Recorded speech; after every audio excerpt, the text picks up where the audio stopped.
aí, galera, beleza? Como é que vocês estão, meus amigos? Hoje talvez seja dia de dossiê. E por que eu tô falando isso? Bom, ontem tivemos a divulgação do relatório da PF. Quase 900 páginas, 1001 notas publicadas na imprensa, aquele chororô padrão, a turma da Globo imparável. E aí, principalmente nas redes sociais e no jornalismo independente, começaram a aparecer alguns questionamentos muito intrigantes. O Cláudio Dantas mesmo fez uma nota que a gente vai comentar. Alguns juristas fizeram levantamentos aí nas redes sociais. A própria esquerda também faz algumas pontuações bem interessantes, até questionando algumas leis e se é possível enquadrar Bolsonaro todo mundo e algumas questões aí que a turma vem comentando. Também tem algumas notas bem curiosas sobre o padre, sobre Valdemar da Costa Neto e o PL. Parece que a turma aí não tá... Parece que a turma quer criar confusão pra cima do PL, né? E aí, ainda tem algumas coisinhas ligadas à liberdade de expressão, indo aí pra cima de 2 deputados, não é só um mais. E ontem eu tava lendo tudo o que tá acontecendo, né? Brasil. Foi publicada uma nota que tem a ver com todo esse assunto, só que tá na segunda parte. Esta nota envolve aí a questão da anistia, 8 de janeiro, o golpe e tudo mais, e mostra a participação de alguns grupos do barulho que estão envolvidos aí na iniciativa para não ter anistia. Na hora que eu vi, eu falei, nossa, eu não acredito. Mais uma vez, esse mesmo padrão. Tem uma turminha aí bem conhecida na esquerda, que tem alguns laços internacionais que entrou em campo e parece que confusão à vista. E a gente vai comentar. Não sei se vai dar para falar sobre isso hoje. Por isso que tá na segunda parte. A primeira parte tem muita coisa pra gente comentar. A questão de ontem, relatório PF.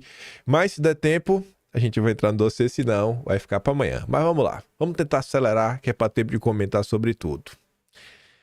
A Globo publicou esse tweet. Golpe de Estado não ocorreu porque alto comando e chefes do Exército da Aeronáutica não cederam a pressões. E o Paulo AP destaca, né? Golpe de Estado não ocorreu. Não ocorreu.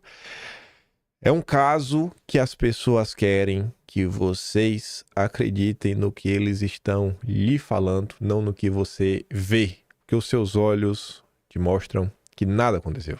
Absolutamente nada aconteceu. Mas absolutamente nada. Mas nada. Nada. Mas não, porque teve. Até o Cláudio Dantas vai abordar sobre isso.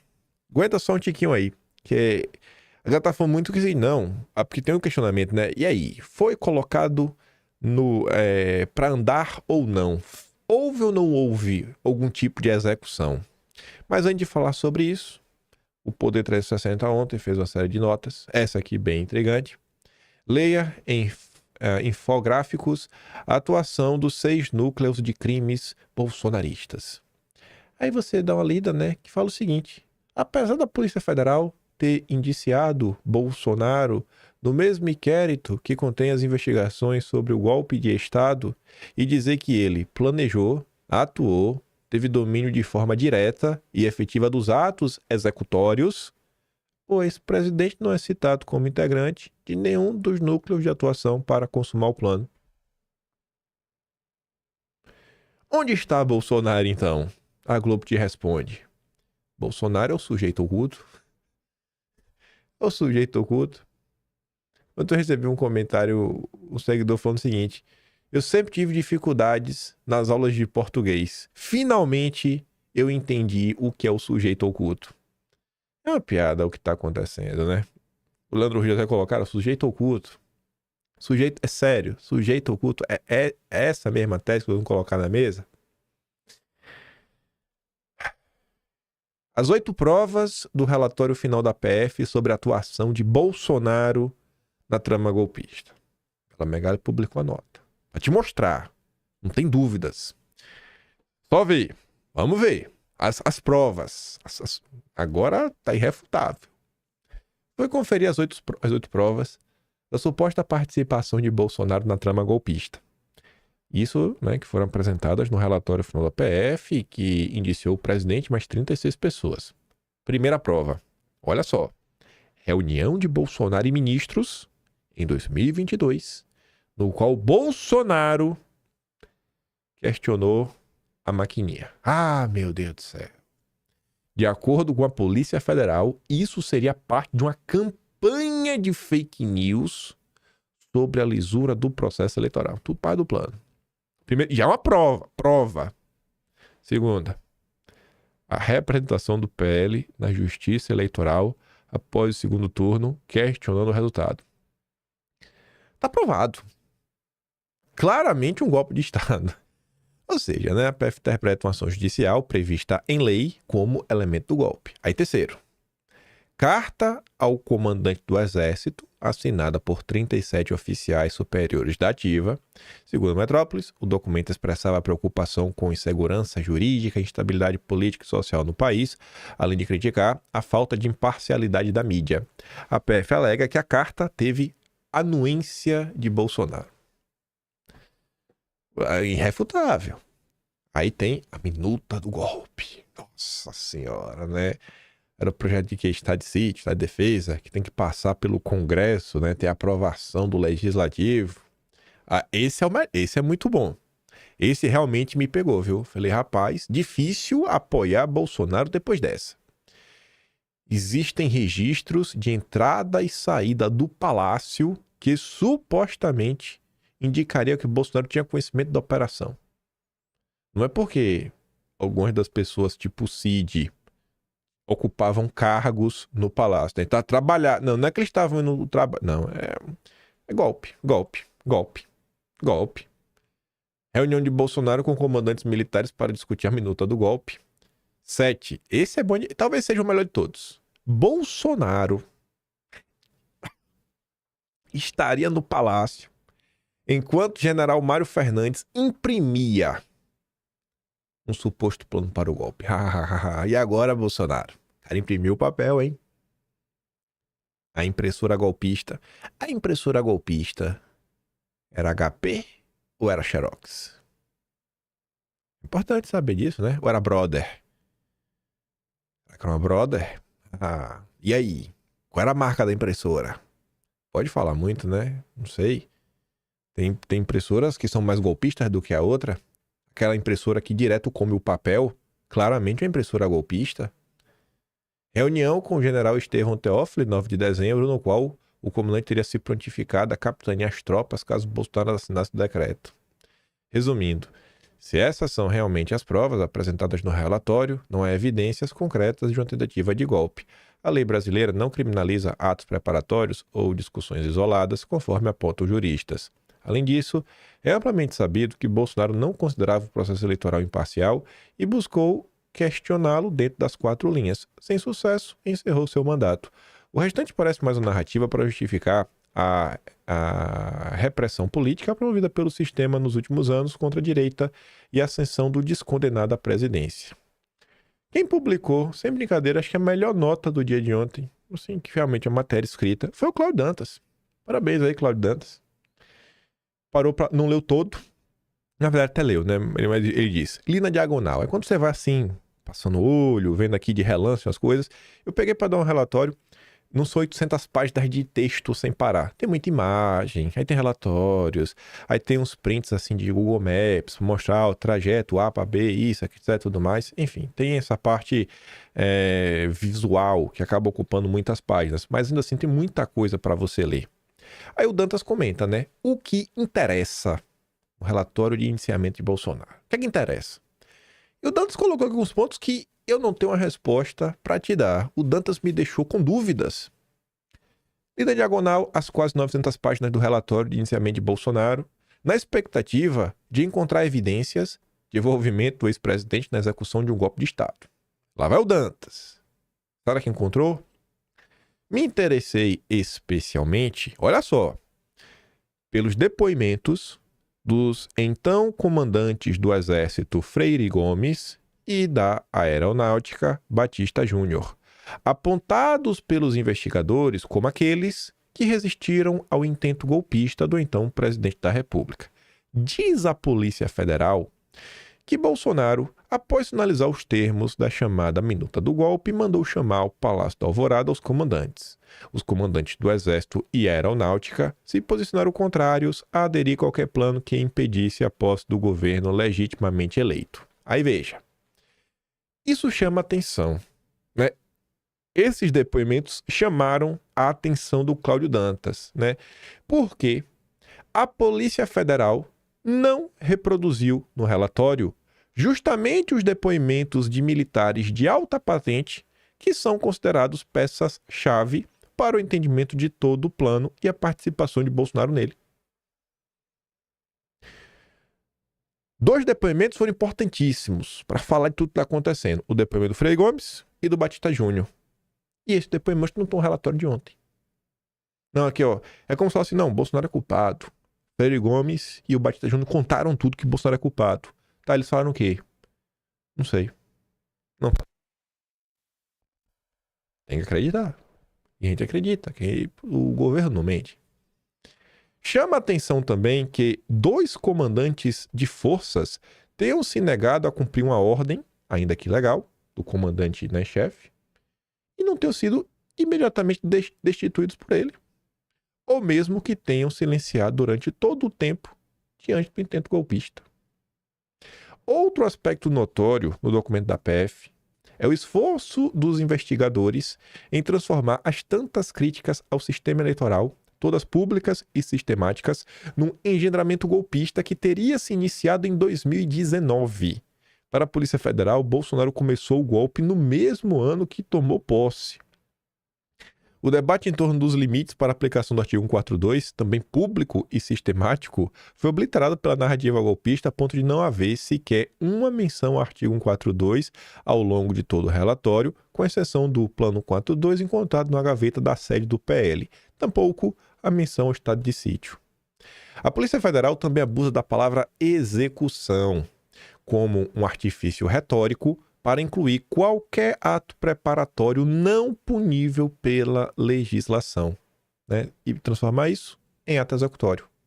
A palavra execução é repetida 25 vezes em contextos absolutamente diferentes, como no questionamento sobre a segurança das maquininhas antes do pleito, na representação feita pelo PL para verificação de supostas falhas na apuração e também na disseminação de teses de fraude via mídia, assim como numa carta de oficiais da ativa ao comandante do Exército.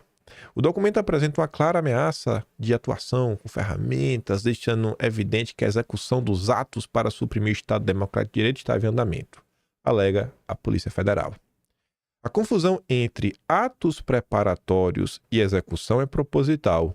Existe, inclusive, um capítulo do relatório intitulado "Da execução das ações formalizadas na reunião do dia 28 de novembro de 2022. Em outro trecho, a PF reproduz troca de mensagens entre os coronéis Mauro Cid e Correia Neto sobre conversa do então ajudante de ordens com o general Estevam Caus Teófilo, comandante do Cotter. E aí, vai ou não? Dia a dia. As coisas estão sendo construídas. O papo foi bom? Dia a dia vai chegar? Dia 12? Ainda não acabou, mas ele quer fazer, desde que o PR assine. Na sequência, a PF conclui que o teor dos diálogos evidencia que as medidas para a execução da tentativa de golpe de Estado para impedir que o governo legitimamente eleito assumisse e, da mesma forma, restringir o exercício do Poder Judiciário estavam em execução. Se tudo é golpe, nada é golpe, mas todos já estão condenados. Aí essa história aí que desde 2019 já tinha começado o golpe, foi destaque na Veja, uma matéria só para falar disso. Polícia Federal diz que preparação para golpe de Estado começou em 2019. A galera é boa nisso, viu? A PF concluiu que os aliados de Bolsonaro estavam se articulando desde 2019 para mantê-lo no poder por meio de um golpe de Estado. Essa é uma das constatações a que chegaram os investigadores no relatório inicialmente divulgado nesta terça, que vincula Bolsonaro e 37 correligionários aos crimes de tentativa de golpe de Estado, associação criminosa, abolição violenta do Estado Democrático de Direito, delitos cujas penas máximas somadas chegam a 28 anos de prisão. Aspas para o relatório. Conforme todos os atos executórios descritos, mais uma vez, executaram, a investigação reuniu elementos que permitiram a conclusão de que os investigados atuaram de forma coordenada, essa palavra não é à toa, mediante divisão de tarefas desde o ano de 2019. o emprego de grave ameaça para restringir o livre exercício do poder judiciário e impedir a posse do governo legitimamente eleito com a finalidade de obter vantagem relacionada à manutenção no poder do então presidente da República, Jair Bolsonaro.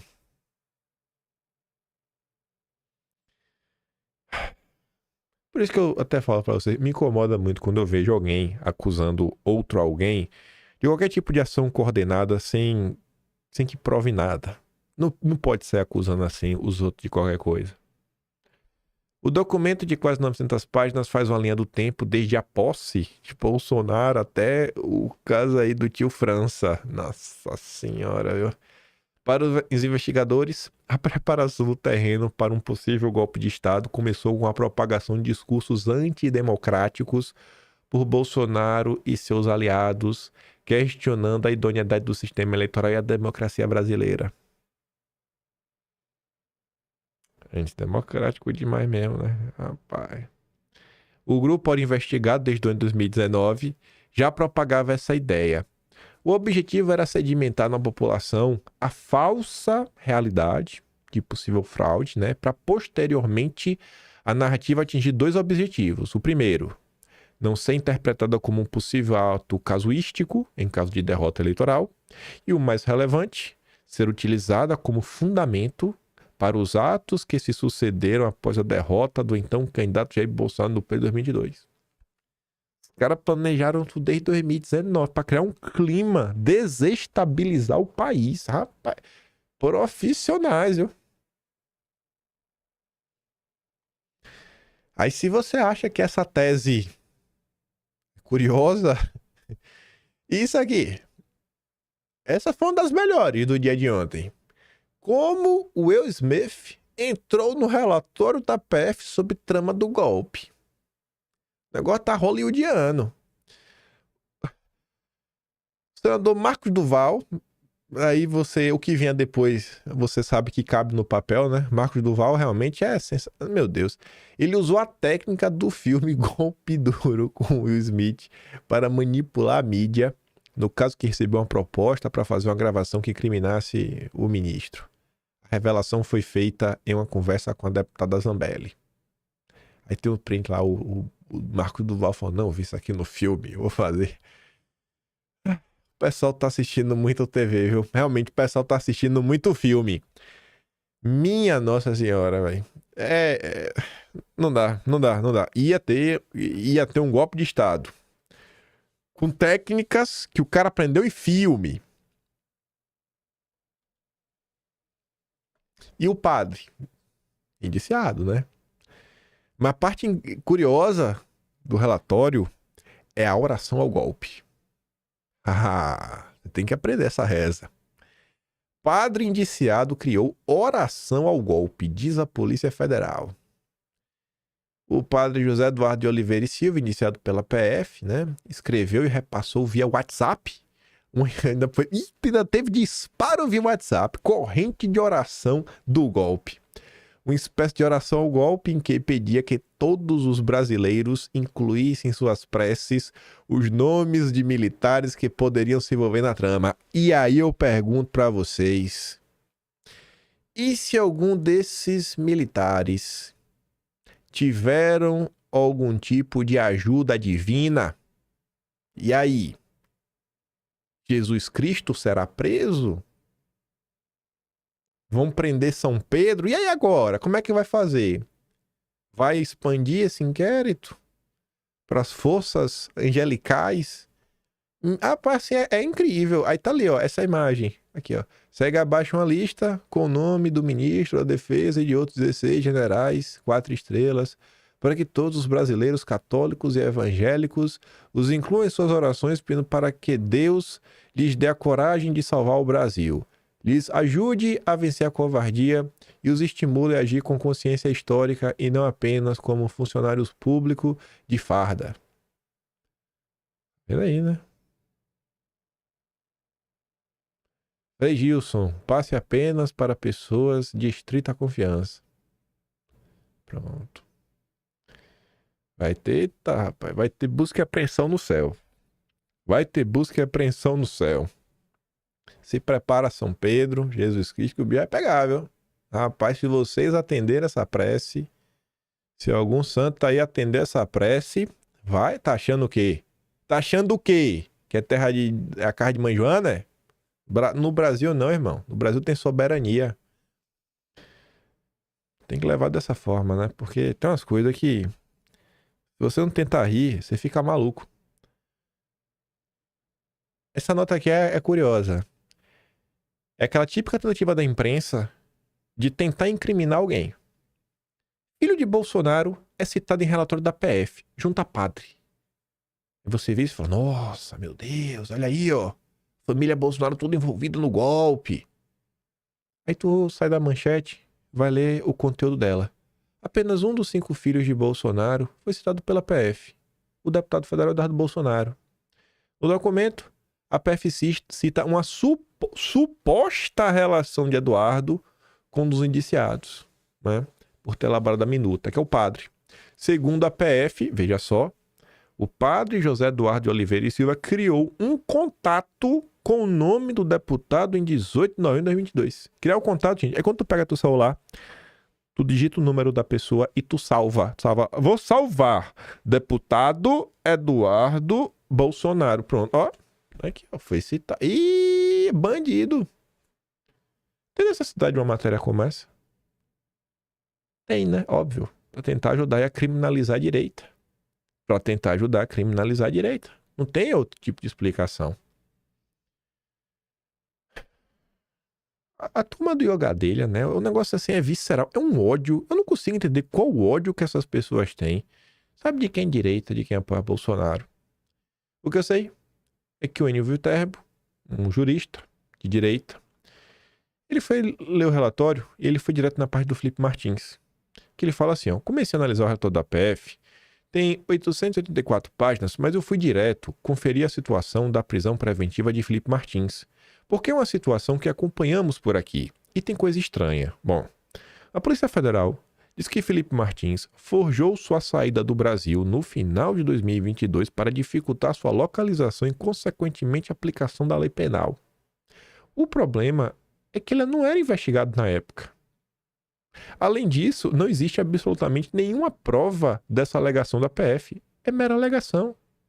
A Polícia Federal diz que chegou nesta conclusão porque a consulta realizada pela Polícia Federal no site do Department of Homeland Security, DHS, órgão do governo norte-americano, demonstrou o registro de entrada de Felipe Martins na data de 30 de dezembro de 2022 pela cidade de Orlando, Estados Unidos.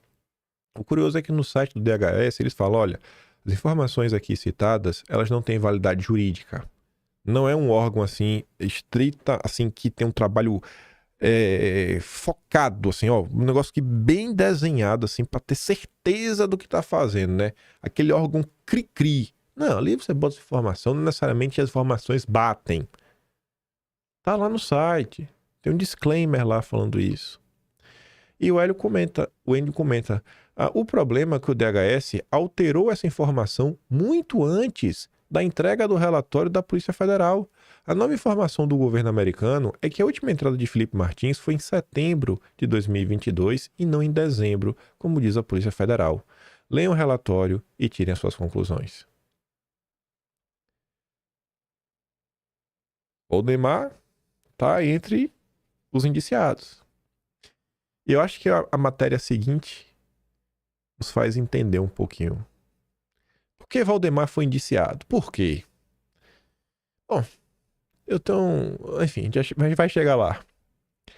O relatório coloca, né, Valdemar, ele foi indiciado por atuar de forma coordenada para manter Bolsonaro no poder. Valdemar praticou os crimes de associação criminosa, tentativa de abolição violenta do Estado Democrático de Direito. A Polícia Federal concluiu que o presidente nacional do PL tinha ciência da falsidade das alegações de fraude e, mesmo assim, as utilizou para tentar anular o resultado das eleições de 2022. Além disso, segundo a PF, a participação de Valdemar no esquema golpista se deu, entre outras ações, por meio da representação eleitoral para verificação extraordinária junto ao TSE. Essa representação foi elaborada com a participação de diversos membros da organização criminosa. incluindo Carlos Rocha e Éder Balbino, com quem Valdemar mantinha contato direto. A PF também aponta que Valdemar teve contato com o juiz federal Sandro Nunes Vieira, que atuou junto ao TSE para discutir a possibilidade de irregularidades no processo. Em resumo, a PF concluiu que Valdemar teve um papel central na tentativa de golpe de Estado, atuando de forma coordenada com outros membros da organização criminosa para disseminar informações falsas, pressionar autoridades e criar um clima de instabilidade institucional. Eu acho que o cara que fez o relatório, acho que ganhou 13 mil reais, né? Por que eu falei isso? Olha a manchete. Eu acho que é por isso que Valdemar foi indiciado. O partido do golpe. Partido do golpe. Porque se Valdemar é um criminoso, né, o PL é um partido golpista, é um partido ilegítimo, é um partido que merece ser fechado. Vamos fechar o PL, né? Uma boa ideia. Tinha que ser do Leandro Loyola esse texto, né? Puro ódio do início até o fim. O cara odeia Bolsonaro. O PL é citado como Porto Seguro dos golpistas. Em seu comitê de campanha, numa casa do Lago Sul, ocorreram reuniões e foram encontrados documentos sobre o golpe. A organização criminosa, dentro da divisão de tarefas estabelecidas para a execução do golpe, utilizou influenciadores digitais, militares e o Partido Liberal para potencializar os ataques ao sistema eletrônico de votação, com o fim de criar um ambiente propício para o êxito da empreitada criminosa. É aquela tese, começou ainda em 2019. Não é à toa que Valdemar é um dos 37 indiciados pela PF por participação na trama. A investigação mostra que o PL contribuiu com o golpe com dinheiro e logística. Pessoas do partido como Valdemar e o Braga Neto trabalharam pelo golpe. Dinheiro público que financia os partidos foi usado pelo PL para ajudar no golpe de Estado. Com parte destes recursos, o PL contratou uma consultoria fajuta, 13 mil reais, que fez um relatório para disseminar mentira. A PF conclui que Valdemar sabia que tudo era mentira, mas aproveitou sua posição para divulgar o relatório e usou o partido para entrar com a representação da justiça para anular votos em algumas urnas. A ação não foi aceita, mas ajudou a conturbar o ambiente. Tudo parte de um plano maior.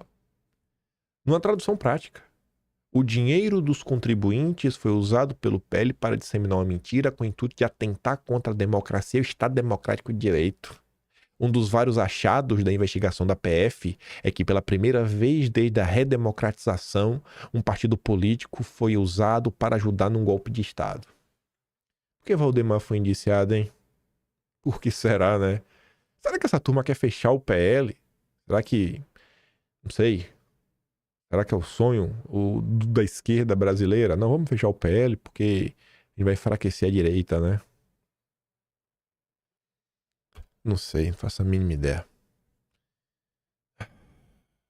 Uma coisa aí que foi divulgada ontem, eu acho que também, sei lá, não é questão de dar lição de moral nem nada, enfim. Mas a turma do Paulo Capelli publica isso daqui. Militares revelaram ressentimento com o senador do PL contrário a golpe. De acordo com interlocutores, a ala militar radical do bolsonarismo se decepcionou com Rogério Marinho, porque Rogério Marinho foi contra iniciativas que levassem a uma ruptura democrática. O parlamentar tentou convencer o entorno do presidente a virar a página e ter paciência. Rogério Marinho argumentou que Bolsonaro tinha o apoio de 50% da população e que o PT não saberia governar, abrindo amplo espaço para o retorno da direita ao Planalto. Naquele momento, em dezembro de 22, o convívio entre o ainda presidente e Rogério Marinho era praticamente diário, uma vez que estavam costurando a candidatura de Marinho ao comando do Senado, que acabou não acontecendo porque o Pacheco venceu.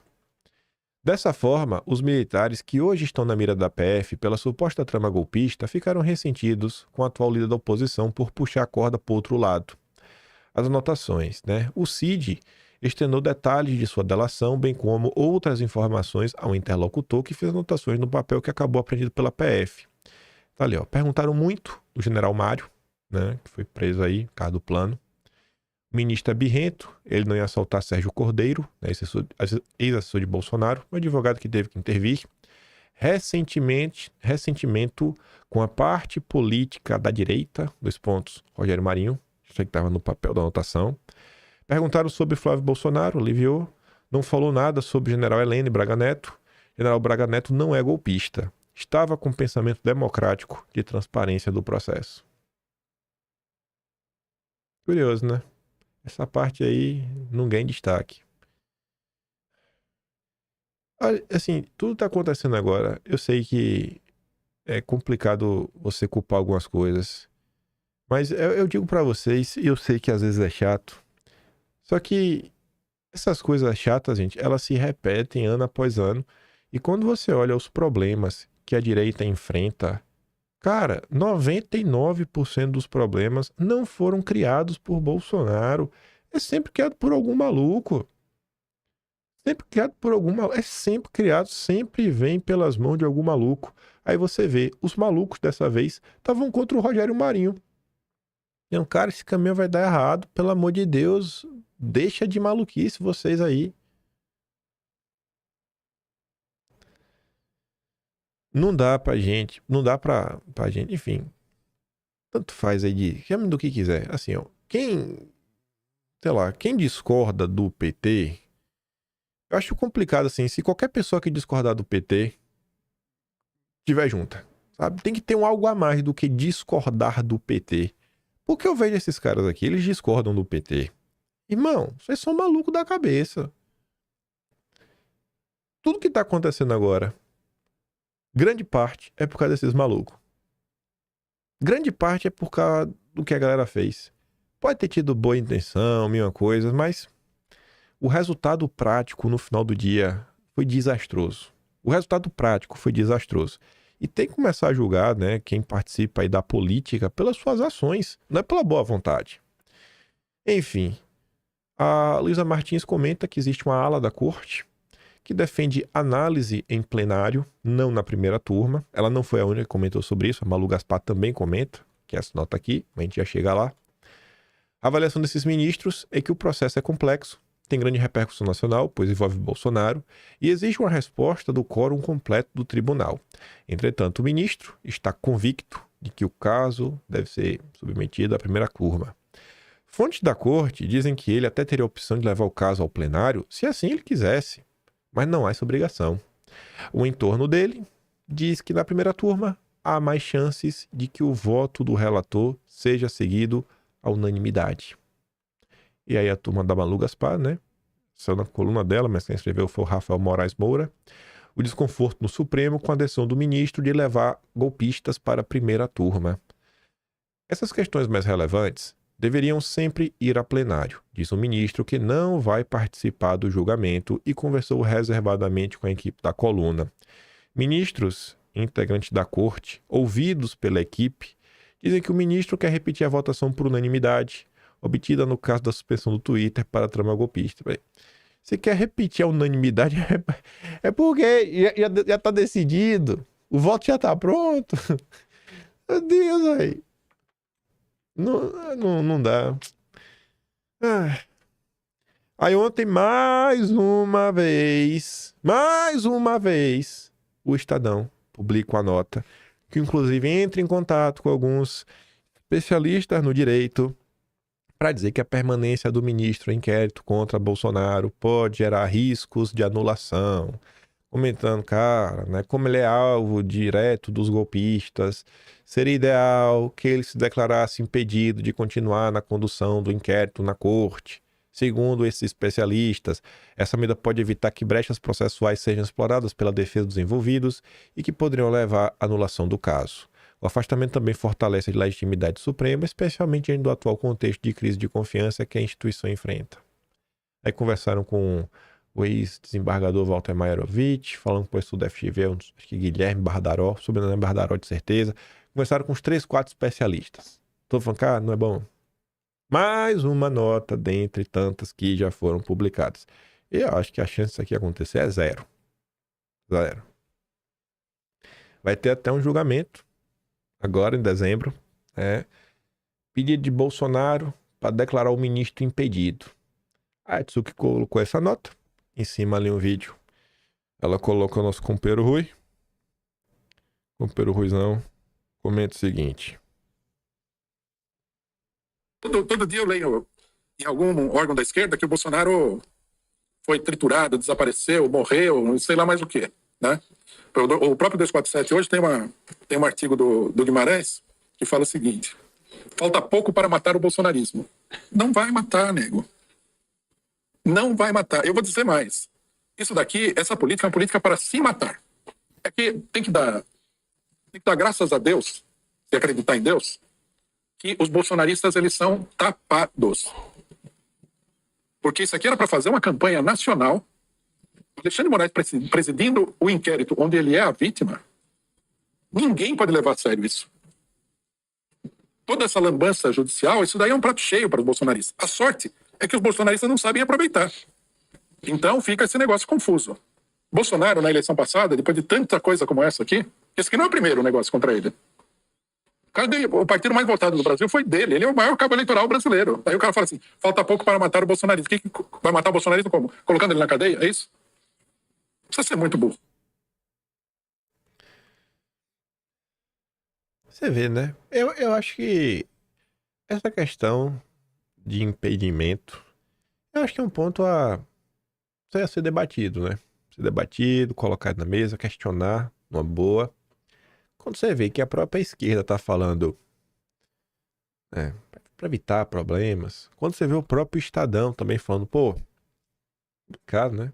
Quando você vê que o próprio Bolsonaro, né, colocou aí, tem uma ação pra ver se existe algum tipo de impedimento, realmente talvez seja uma coisa aí a se questionar. Questionar numa boa, sem ofender ninguém.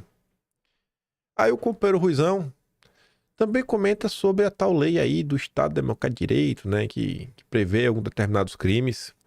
Se liga nisso daqui. É a lei aqui. A lei tá no GovBR. Deve ser a lei, né? Sim, a Lei 14.197 de 2021. Então, aqui fala abolição violenta do Estado Democrático de Direito. Tentar, com emprego de violência ou grave ameaça, abolir o Estado Democrático de Direito, impedindo ou restringindo o exercício dos poderes constitucionais. Pena. Tal. Tá certo? Golpe de Estado. Tentar depor, por meio de violência ou grave ameaça, o governo legitimamente constituído. Pena. Tal. Acabou.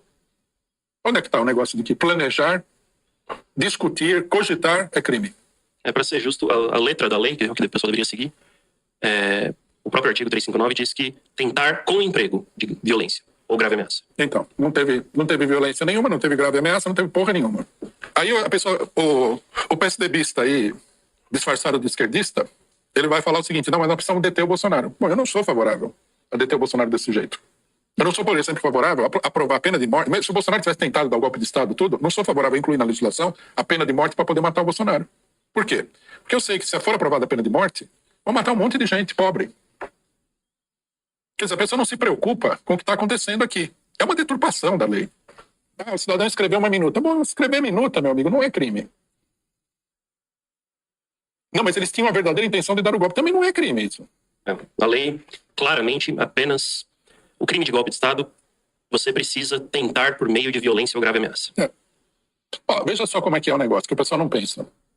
Na época das mobilizações lideradas pelo PSDB que derrubaram a Dilma, nas manifestações sempre tinha um grupo que falava intervenção militar, golpe militar, não tinha esses grupos? Toda a manifestação estava lá falando isso? Então, isso daí já seria crime de tentar derrubar o Estado de Direito. É ou não é? O cara escreveu uma faixa.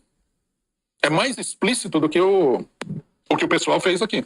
Se a moda pega, amanhã você não pode falar nada. Você vai ser preso por causa das coisas que você escreve numa faixa, fala no carro de som. Ela tá alertando, né? Cara, complicado, viu? E tá alertando a turma da esquerda. E ele não é o único. Você vê, né? Ele tem razão. Tratar como um criminoso quem invade criminoso não, né? Quem toca o terror prédio público é reacionário. A esquerda sempre fez isso e o fez com razão. Um perfil ali colocou a fala do Temer, né? Que diz que, cara, invadiram o prédio no Rio de Janeiro, mas vocês lembram que no meu governo, quando cuidavam da reforma da Previdência, As centrais sindicais mandaram 1.600 ônibus que incendiaram ministérios, tentaram invadir o Congresso, viraram e queimaram carros.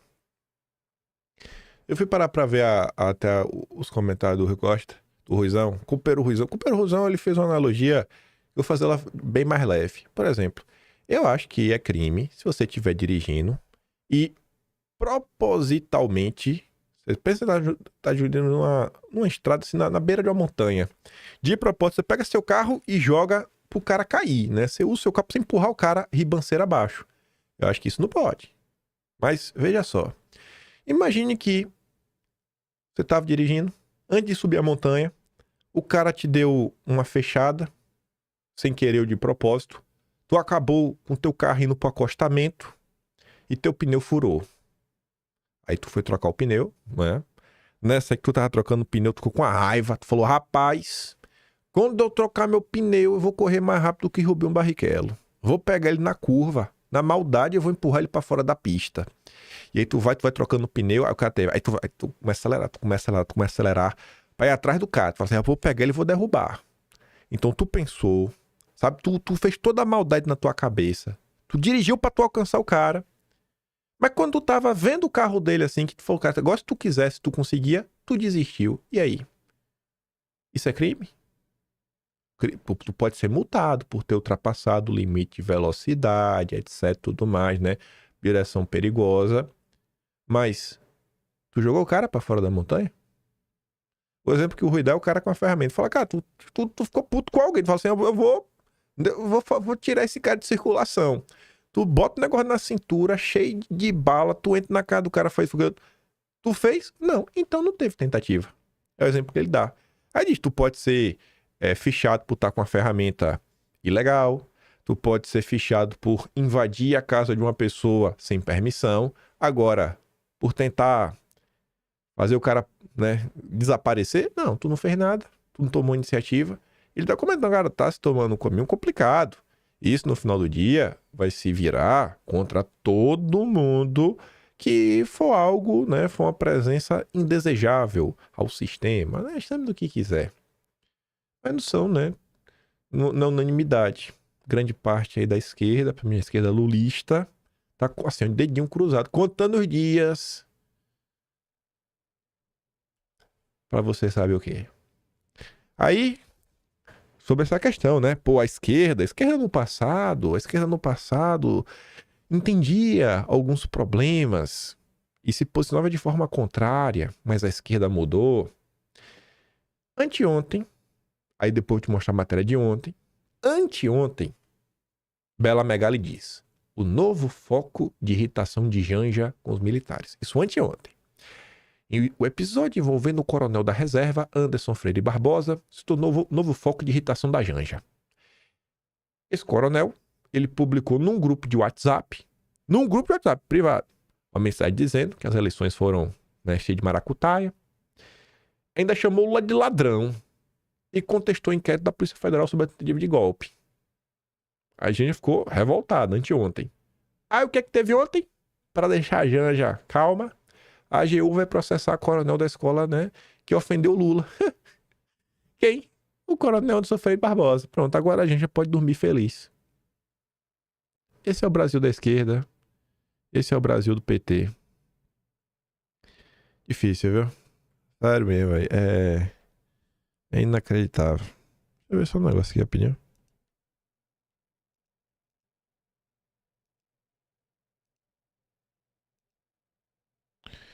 Enfim.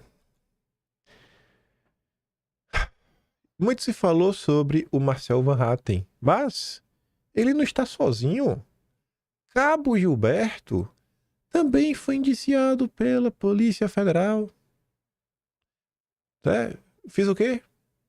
Cumpri meu dever, fiz denúncias na tribuna da Câmara, os deputados, na tribuna da Câmara, sobre a conduta do delegado, né, da PF, que está à frente de vários inquéritos contra brasileiros. Os ditadores não irão nos calar. Lutaremos pela liberdade do nosso país. Esta é mais uma prova do estado de exceção que se instaurou no Brasil. Aí o Lira reagiu, né? Esses ocorridos. Lira reage, orienta deputados a não depor a PF por discursos feitos. Enfim, o Lira, ele reagiu.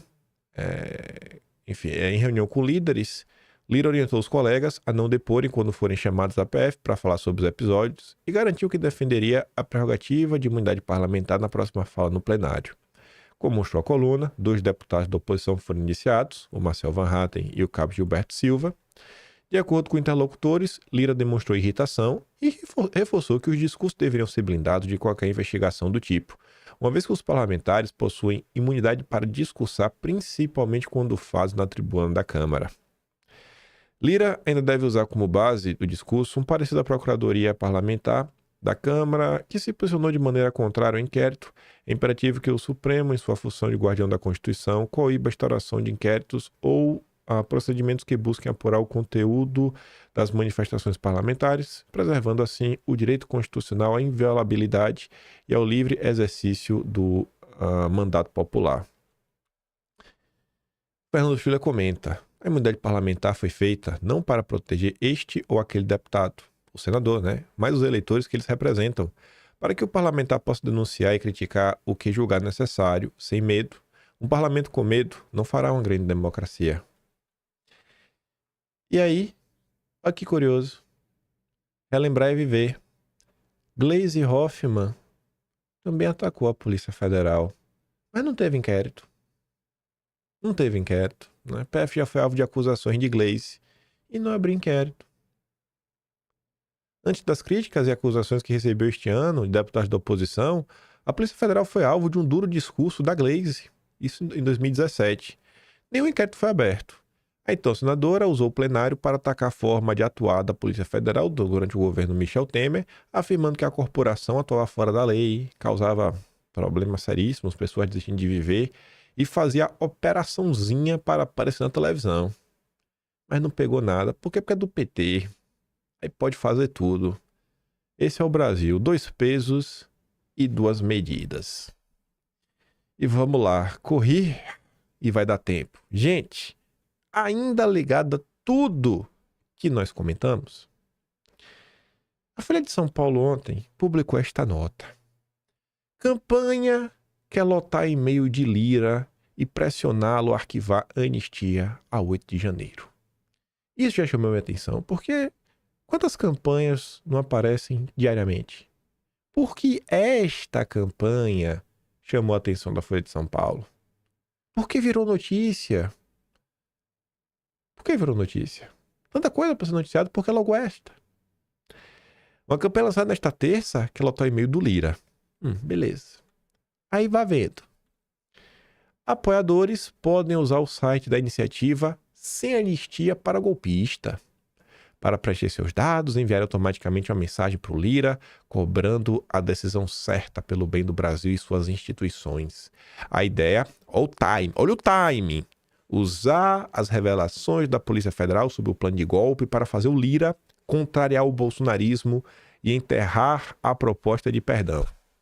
Aí a parte boa é agora. Na hora que eu li, eu falei, nossa senhora! A iniciativa contra a impunidade é coordenada por organizações ativistas como o primeiro nome, normalmente, é igual rótulo de comida. É o ingrediente mais importante, que é a que tem maior concentração. Nossas. Depois, quem tem talvez a mais importância, o Washington Brasil Office. Não é em ordem alfabética. Essa ordem aqui é proposital. E depois tem outras, PNPE, Pensamento Nacional das Bases Empresariais, Coalizão Brasil por Memória, Verdade e Justiça e Reparação Democracia. Mas vamos lá. Começando pelo vermelho, o Washington Brasil Office. Aquele grupo que trabalha para estreitar as relações entre Brasil e o Partido Democrata nos Estados Unidos, O famoso globalismo. Não é a primeira vez que o Washington Brasil atua contra a direita. Não é a primeira ação internacional contra a turma da direita. Não é a primeira. Está longe de ser a primeira. O Washington Brasil Office participou de todo aquele processo em 2022, para trazer o apoio internacional, para defender a democracia. E o Nossas, hein? Quando eu vi isso, um site, uma campanha, o Nossas, eu falei, rapaz, isso já foi até dossiê no passado. Fui pesquisar. Vou trazer os prints da época. E veja só, né? Com o que a gente lida todo santo dia. Aí você vê quais são as acusações, tá no relatório, né? É uma ação coordenada. Vamos ver um pouquinho desta ação aqui. Daqui foi de mais ou menos, esse período aqui, mais ou menos entre dia 10 e dia 15 de novembro de 2020. Até o mês é o mesmo. Até o mês é o mesmo. Curioso. Até o período. 4 anos atrás. Exatamente 4 anos atrás. Um perfil, que eu acho que nem existe mais, chamado Anões Acordados, comenta aqui. O site Nossas tem as mesmas linhas de código-fonte do site Bloqueia PagSeguro, que foi desenvolvido pelo Sleep Giant para atracar o Olavo de Carvalho. Vocês lembram dessa campanha? O Olavo de Carvalho ser proibido de receber pelo PagSeguro? Complicado na época, né? Uma das integrantes da ONG Nossas, Alessandra Orofino, é diretora do Greg News. Interessante, não? Aí, na época, circulou na rede social, né, o código, você comparava os códigos-fontes, você via assim, as similaridades, como eles foram construídos. E quando você olhava para a questão da estética do site, você via, né, por exemplo, aqui, ó, uma letra com uns negocinhos meio vermelho atrás e meio em 3D, tipo essa letra aqui também, sabe? As fontes utilizadas, aqui embaixo é o site Nossas, e aqui era o site Bloqueia PagSeguro. Ao você pressionar, né? Tipo o que tá agora, você pressionar o Lira, você clica lá no botão, já chega o e-mail bonitinho. Aí a gente fazendo um comparativo, né? Nossa, como era similar, né? Nossa, que viagem. Quando você olhava lá no site, dentro do Nossas, tem um grupo lá que trabalha com essa parte de criação de sites, que era o Bond, né? O Bond é a ferramenta criada pelo Nossas para ativistas. Nele você cria sites de impacto para mobilizar pessoas e movimentar a sua causa. O que é que eles estão fazendo agora? Não é movimentar a causa? Qual é a causa? Sem anistia. Isso tudo sem precisar sacar nadinha de programação. Você já sabe onde quer chegar, cola aí, pode entrar. O bonde te leva lá. O Nossas é uma rede de ativismo que organiza pessoas, desenvolve metodologia e tecnologias de mobilização. Somos independentes e apartidários. Será? Será mesmo? Então esse aqui é o site do Nossas, você vê aqui, né? O bonde, feito para casar, feito com bonde. Feito para casar, feito com bonde. E aqui era o site do Bloqueia PagSeguro. O site contra o Olavo de Carvalho. Aí, na época, se comentava sobre servidores que eles estavam hospedados, inclusive o site nosso e tudo mais. Você vê aqui os servidores, servidor da Amazon, né? Todos os sites, o site do Bloqueia PagSeguro, o site do Nossas e o site do Greg News, né? Do Gregório do Vivier, todos hospedados no mesmo servidor. O pessoal comentou isso na época. O bonde não dorme no ponto, o bonde está na área, né? Isso aqui é tudo print que a gente comentou na época. Tire sua causa do lugar. Quer levantar recursos para sua organização, criar uma petição, pressionar um tomador de decisão, enchendo a sua caixa de e-mail? É isso que eles querem fazer com o Lira, né? 4 anos atrás. 4 anos atrás isso aconteceu no Brasil. Mas enfim, planos, tudo mais. Aí veja. O que será que estava rolando, né? Estou com uma gigante impressão que coisa boa não era. Essa Ana Érica Duncan é uma das sócias aí das proprietárias do Nossas. Aí aqui é uma postagem de 2019. Tem uma ideia de mudança política, não sabe como colocar em prática. O Nossas, Laboratório de Ativismo, está lançando hoje o programa mobilizador da rede Nossa Cidade e tudo mais. Aí quando você olhava lá no CNPJ, né, você vê a Alessandra Orofino e a Ana Henrica Dantas Maia Duncan. 28 de agosto de 2020. Quem é que estava com a Alessandra Orofino, da Nossas? Quem? Felipe Neto. E quem mais? Daniele Franco, atual ministra do Lula. Vocês lembram desse vídeo aqui? Vocês lembram que em 2020 o New York Times fez um vídeo que chocou o mundo, mostrando como Trump era o pior presidente de todos? E aí Felipe Neto fez um vídeo rebatendo, falando, não, Trump não é o pior de todos. O pior é Bolsonaro. Trump não é o pior é Bolsonaro e eu vou te contar por quê. E ele vai lá e explica isso. Você lembra que isso aconteceu? Enfim. Jabuti não sobe em árvore, Né? É sempre verdade. Como é que as notas chegam na imprensa? Quem foi que ajudou Felipe Neto a chegar nas páginas do The New York Times? Alessandro Rufino.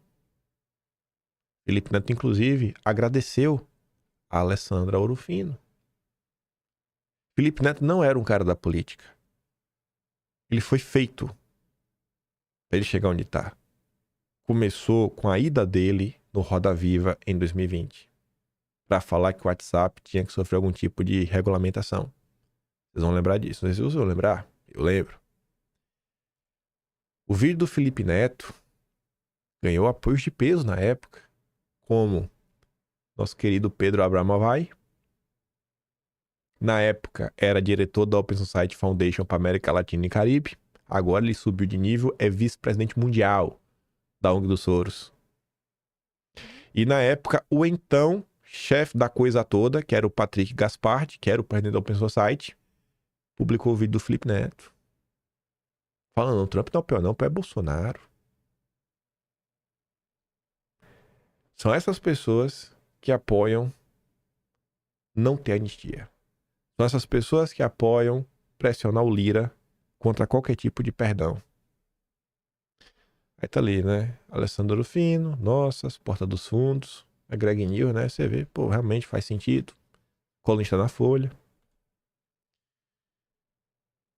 Pierre Omidyar, que financia também várias ONGs. Enfim, né? O Nossas criou um laboratório para projetos que preenche e tudo mais. Né? O Pierre Omidyar financiava o Nossas.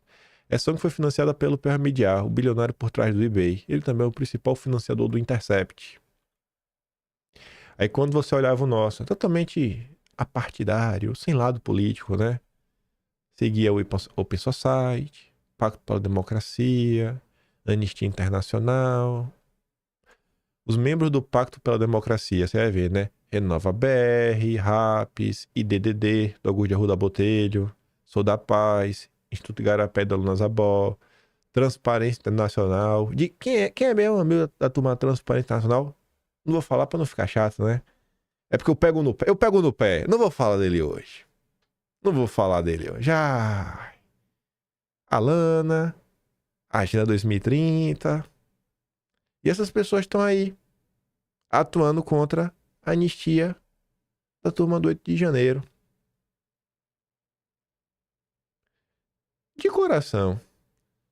Aí a Polícia Federal comentando, né, sobre uma ação coordenada das pessoas da direita. Vocês já viram uma ação na direita coordenada que chegue no chulé, no cheirinho do chulé do pé, do que a turma da esquerda faz? Orgânico, né? Ganha apoio na imprensa, ganha apoio internacional, as instituições, ONGs, organismos da sociedade civil da esquerda sempre tem financiamento. É um negócio incrível. E a da direita tem o quê? Eu fico me perguntando, cara, o que é essas ONGs da direita, o que eles têm a oferecer? Para falar, não, é do mal, é do bem, etc, tudo mais. Mas o mal mesmo, né, que tem que ser combatido é a direita. Essa aí é problema. A turma da esquerda não. A turma da esquerda é do amor, não faz nada de errado. Olhem o que está diante de nós. Veja um ponto aqui que eu já falei para vocês, que é o seguinte, ó.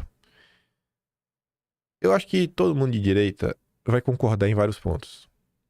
Principalmente no que diz respeito à liberdade de expressão. E por muito tempo a direita investiu muita energia em algumas pautas, em alguns assuntos, que para a direita esses assuntos são prioritários. Na minha visão, na minha humilde visão, eu não sou o dono da razão, alguns assuntos que a direita se debruça, eu acho que eles não têm chance de prosperar com a composição do legislativo atualmente. Não tem nenhuma condição de prosperar. Mas tem alguns outros assuntos que não necessariamente têm a ver com liberdade de expressão e tudo mais, que têm chance de prosperar e que eu acho que mesmo que eles não tenham relação, eles podem ajudar a luta pela liberdade. Vamos falar mais uma vez do projeto de lei contra as ONGs do Felipe Barros. Quantas e quantas vezes não vemos ONGs, sabe, pessoas, ativistas, que sempre recebem apoio de ONGs internacionais, às vezes, sei lá, organizações ligadas a governos, tipo a USAID, né, o USAID, que injetam dinheiro e esses grupos atuam no Brasil contra a liberdade de expressão. Quantas vezes não vemos isso? Eu acho que está acontecendo agora é mais ou menos assim, né? Complicado. Sempre contra os interesses. A lei contra as ONGs, ela não vai restaurar a liberdade de expressão no Brasil. Mas você vê que talvez ela possa ajudar a enfraquecer um dos pilares que sustenta quem não gosta da liberdade de expressão. Vai enfraquecer essa turma que não é favorável à anistia. Por isso que eu falo, às vezes a gente tem que olhar assim a coisa um pouco mais ampla. Às vezes não é o óbvio que vai resolver o que todo mundo espera. Fala assim, cara, esse caminho aí ele realmente resolveria, mas tem chance desse caminho prosperar no momento? Possivelmente não. Então talvez vai por aqui, ó. Resolve isso, resolve isso, resolve isso. Que você acaba por fortalecer a liberdade de forma indireta. Sem falar diretamente de liberdade de expressão, você está fortalecendo a liberdade de expressão. Sem falar diretamente da anistia aos presos do 8 de janeiro, você está fortalecendo a luta pela anistia aos presos do 8 de janeiro.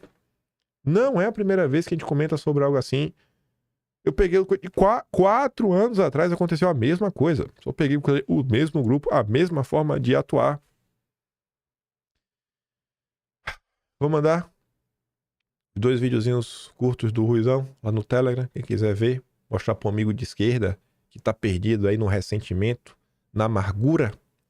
E se é meu trabalho e quiser ajudar um pouco mais, pode estar membro do canal, tem um botão de valeu, tem um pay de inscrição e tem um Atlas Brasileiro, onde seguimos registrando tudo que está acontecendo no Brasil. Fico por aqui, deixa aquele grande beijo e abraço e nos vemos amanhã. Fui!